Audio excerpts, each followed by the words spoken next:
Guard বাহিনী দাবি করেছে জর্ডানের প্রিন্স হাসান এয়ারবেজে থাকা জ্বালানি ডিপো এবং গোলাবারুদের গুদামে তারা ক্ষেপণাস্ত্র ও ড্রোন হামলা চালিয়েছে। তাদের ভাষ্য অনুযায়ী হামলার পর ওই ঘাঁটির একাধিক স্থানে আগুন ছড়িয়ে পড়ে এবং মার্কিন সামরিক অবকাঠামো বড় ধরনের ক্ষতির মুখে পড়ে। ইরানের জনসংযোগ বিভাগ এক বিবৃতিতে জানায়, এটি ছিল যুক্তরাষ্ট্রের সাম্প্রতিক সামরিক পদক্ষেপের জবাবে পরিচালিত একটি প্রথম ধাপের প্রতিশোধমূলক অভিযান। তাদের দাবি, ইরানের উপকূলীয় সামরিক ঘাঁটি এবং টেলিযোগাযোগ অবকাঠামোর ওপর মার্কিন হামলার পরই এই অভিযান চালানো হয়েছে। তেহরান আরও বলছে, অত্যন্ত নিখুঁতভাবে ব্যালিস্টিক ক্ষেপণাস্ত্র ও ড্রোন ব্যবহার করে এই হামলা পরিচালনা করা হয়েছে। শুধু জর্ডানেই নয়, একই সময়ে কুয়েত ও বাহরাইনেও যুক্তরাষ্ট্র সংশ্লিষ্ট বিভিন্ন সামরিক স্থাপনাকে লক্ষ্য করে অভিযান চালানোর দাবি করেছে ইরান। ইরানের ভাষ্যমতে কুয়েতে একটি প্যাট্রিয়ট আকাশ প্রতিরক্ষা ব্যবস্থা, গোলাবারুদের গুদাম এবং রাডার স্থাপনার লক্ষ্যবস্তু করা হয়েছে। পাশাপাশি বাহরাইনের যোগাযোগ ও রাডার সুবিধার ওপরও ড্রোন হামলা চালানোর কথা উল্লেখ করা হয়েছে। এসব অভিযানকে তারা সমন্বিত সামরিক প্রতিক্রিয়ার অংশ হিসেবে বর্ণনা করেছে।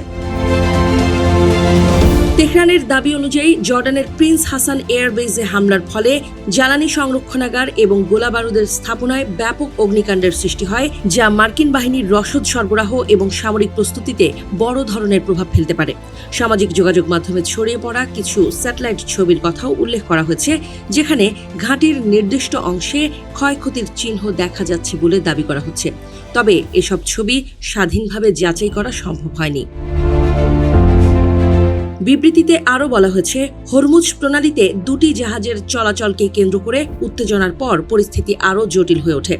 আইআরজিসি-এর অভিযোগ, ওই ঘটনাকে কেন্দ্র করেই যুক্তরাষ্ট্র ইরানের উপকূলীয় সামরিক ঘাঁটিতে হামলা চালায় এবং তারই জবাবে এই সামরিক অভিযান পরিচালিত হয়েছে। একই সঙ্গে ভবিষ্যতে যুক্তরাষ্ট্রের পক্ষ থেকে নতুন কোনো সামরিক পদক্ষেপ নেওয়া হলে আরও কঠোর প্রতিক্রিয়া জানানো হবে বলে হুঁশিয়ারি দিয়েছে তারা। ইরানের বিবৃতিতে স্পষ্ট ভাষায় জানিয়েছে, প্রতিশোধমূলক অভিযান এখানেই শেষ নয়, বরং সামরিক অভিযান অব্যাহত থাকলে এবং পরবর্তী ধাপের তথ্য পরবর্তী বিবৃতির মাধ্যমে প্রকাশ করা হবে।